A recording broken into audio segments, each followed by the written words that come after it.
Welcome to this channel. This video I will show you how to schedule your Google Meet. Actually, it's really easy to do. I'm here demonstrating to you using my phone, Android phone. It should be the same method if you are using iOS or PC or so on. So it's open your Gmail and then click on the right button. This is the Google Meet. Click the Google Meet and then click a new meeting. Okay, after that you can set for schedule in Google Calendar. So just click that one. You'll be redirecting to your Google Calendar. You can add title of your meeting, for example, meeting example.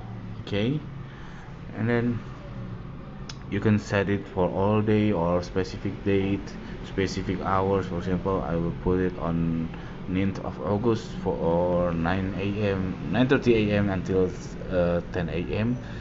And then also I can add people, so I will add some people, for example, add people and then put the email here, email blah blah blah and so on.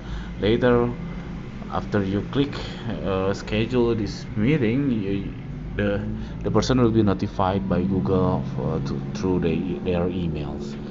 Okay, that's it. This is very simple tutorial. I hope it's helpful for you. If you should, please subscribe our channel. Thank you for watching.